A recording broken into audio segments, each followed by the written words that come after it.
Hi, welcome to Eczema Phoenix, where we learn how to transform the way we live with eczema. My name is TeresaAlabata, and today I'm going to talk about my favorite current skincare products. So, having sensitive skin and eczema, I've learned to become very picky about what I use, and half of the things that you see here are things that I've made myself. So, I'm going to talk a bit about them and why I like them for my skin. So, when I start my skincare routine every day, I start with spritzing my face with this rose water from Royal Scents. It's their Feel Better Now spray, and it's made from Bulgarian rose water, and that is the only ingredient, well, I guess in a little bit of rose oil, but it is so gentle, and for dry skin, mature skin, hyperactive skin, this is a really great toner, and it makes my skin, it seems to prep it better to receive the remaining moisturizers that I put on top of it, namely this face balm and this herbal balm that I made.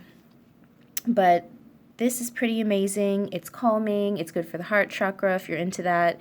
And it smells really good. So it's calming both as aromatherapy and also as skincare. So I really love this. I've been using this for at least a decade or two. No, maybe a decade.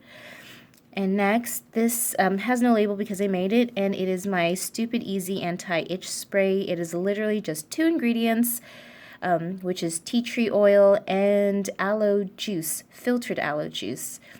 And I start with 5 drops of the essential oil, the tea tree oil, at a time until I find a concentration that I like. This, I believe, is about maybe like a 2 to 3 ounce container, and I'd say I probably put about 10 drops of tea tree essential oil per ounce. Oh my. This is a new setup, and it's literally just 2 woven table mats just for a little ambiance, but there we go, first time for everything. And so this probably has like at least 20 drops of tea tree essential oil in just plain filtered aloe juice. I like this for oozy rashes, weepy rashes, itchiness from sweating, humidity, if it's a really hot day, if you're in a tropical climate. This will really help kind of dry you out, and also the tea tree oil is antibacterial. You could replace the oil with any other essential oil you like if you are allergic to tea tree, which I know some people are. So alternatives for this type of formula and its purpose would be maybe peppermint, spearmint, eucalyptus. Eucalyptus might be kind of strong on the face, and peppermint is quite drying. I find tea tree oil to be a little bit more gentle and sweet than those two, so sometimes I do use this on my face, but I still avoid getting it near my eyes because it can still sting. But if you are allergic to tea tree oil, those would be other good options as well. And so there's that. I don't always use this, but if it's a hot day, or sometimes if I have cystic acne breakouts on my face or my scalp or anywhere, I like to spray this on and just let it air dry before I put on my moisturizers, if I do, on top of it. So for my water-based facial cream, I'm so in love with this Rose Face Cream by the Herb Farm. It's from New Zealand, I know. I do. The shipping is a lot, but the quality is so worth it to me just because my skin is so sensitive and it's hard to find things for my face. So you can see the ingredients here. I generally like that there's no mineral oil, petroleum, alcohol, fragrance, parabens, phthalates. It's just all mostly pretty much natural ingredients, as you can see. And it's just like really gentle. I like that there's herbs in it. My skin tends towards the dry side of life, so rose is very hydrating and calming for dry skin and mature skin. And it's super pretty. You can see like the pink from the rose, and it smells amazing, just like this hydrosol. And so it's quite thick, and so I might take like just that little drop and do this for my eyelid area. I do find it pretty gentle for my eyelids. And then I might take like just, oh, maybe that's too much, maybe that amount, and then rub it between my palms and just evenly pat it on to my face and sometimes my neck. A little goes a long way with this kind of product because it is so thick. So absolutely love that. My skin has been just super soft and in really good shape since using that for my solo travels. And then this is a balm that I make called the Happy Healing Balm, and I'm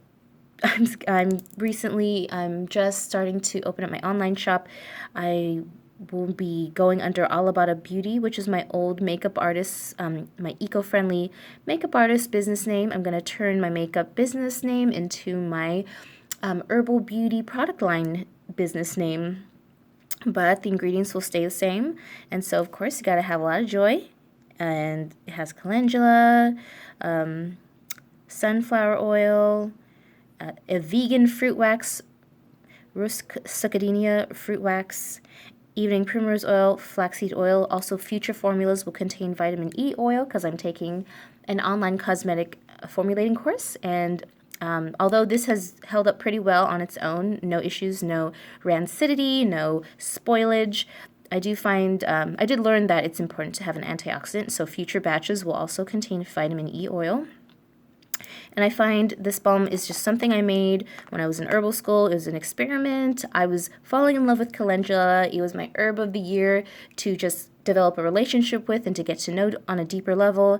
And if you're an herbalist, I highly recommend doing that. Just choosing an herb for the year to get to know and using it in as many ways as you can think of, whether like as a tea or a salve or a lotion or to pray with, any kind, or to smudge with, like just it really does give you so much insight into the many healing qualities of an herb if you can get to know it that well over the course of a year at least. And so you can see this is like, it's like creamy, but it's also pretty thick. And so, you know, gosh, maybe I take just that amount, spread it around my hands, spread it on my forward fingers, put it on my eyelids, put it all over my face and my neck. I just pat it really gently, no need to rub. And I find this particular formula to be super ultra hydrating, very good for wound healing, good for rashes, flakiness, dryness, cracking, mature skin, dry skin, sensitive skin. I've had rave reviews. The calendula infusion that I make for the base in the sunflower oil is stronger just because I like my products to be potent and I like them to be thick and to last a long while.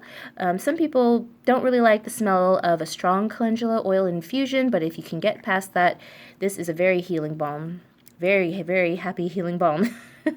And so that is it for my skincare routine for my face, eyes, and neck. Stay tuned for the next few videos where I'm going to talk about my favorite products for hair care, makeup, and body care. Hope you enjoyed this video, and I'll see you in the next. Bye.